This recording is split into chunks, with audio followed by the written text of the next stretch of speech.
If you could just get it perfect, right? Maybe you're obsessively going over your social media content before putting it out there, or you keep reworking that pitch over and over, knowing that you need to send it, but you just can't get it right. Or maybe it's your opening chapter. You're tweaking it and tweaking it and tweaking it, and you're not moving forward. If you could just get it perfect. But here's the thing, your problem may not be what you think it is.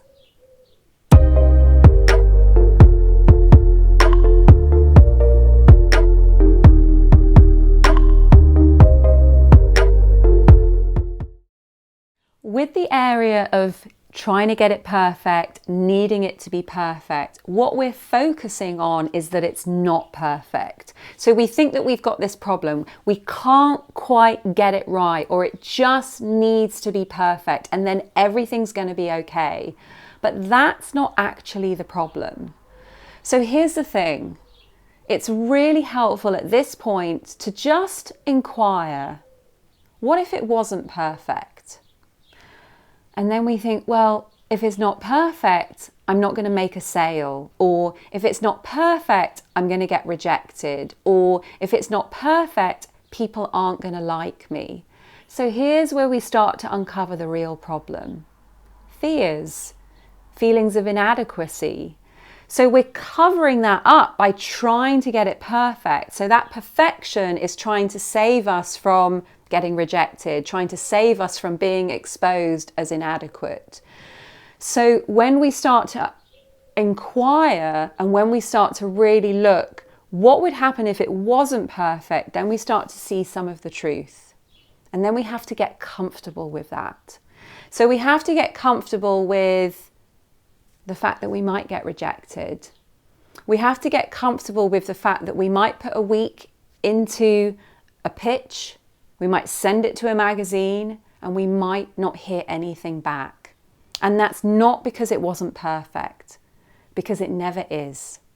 There's always going to be someone who can pick something out of what we've done and say, that wasn't good enough, or I didn't like that. There will always be someone, and we can't please everyone. So the work to do here when you find yourself really struggling with those perfectionist tendencies is to get comfortable with what's really going on.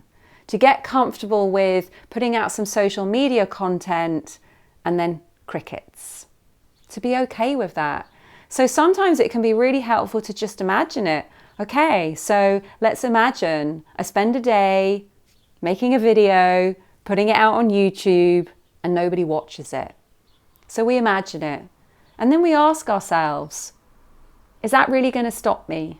Is that really going to stop me doing what I love?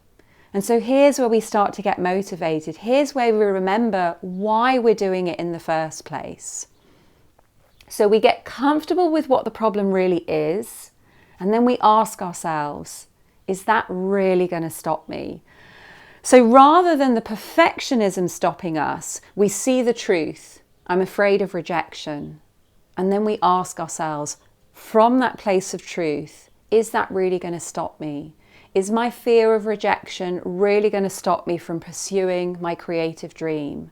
Am I really going to let that desire to be published, to have a successful business, be prevented because I'm afraid of one person saying no or 10 people saying no? And then we start to think, no, actually, because I really want this. And then we tap into that desire, that motivation, that potential, that passion. And suddenly the perfectionism, it gets weaker because we see the truth. We see the truth of what's really going on behind it. So it's deep work, this, folks. We all know if we are wanting something to be perfect. We know that, right? And we can say, oh yeah, you know, like the perfectionist in me. It's deep work. We've got to go beneath that, and we've got to say, what would happen if it wasn't perfect? And then we've got to go beneath that and say, am I really going to let that stop me? I love doing this deep work, and I love encouraging you guys to do it as well, because I'm so passionate about helping you achieve that creative potential that I know is within you. If you haven't yet come across this channel, that's what we're all about here. Really taking all of the necessary steps to have a fulfilling and a financially rewarding creative career. So if you're new here, hit subscribe because I would love to support you to achieve your potential. So do the deep work, especially when it comes to perfectionist tendencies. Find out what's going on underneath and ask yourself, am I really going to let that stop me? Your dream is out there. It's calling your name. Are you really going to let it stop you? And if you want more motivation, if you want more support, if you want accountability, if you want more of this, come over to the community on Facebook if you use that platform. There's a link below. It's free to join, and I'm in the group live every week. We would love to have you join us. Wishing you all the best with your creative endeavours. They are totally possible. You are going to get there. And I'll see you on the sofa next Monday. Take care till then.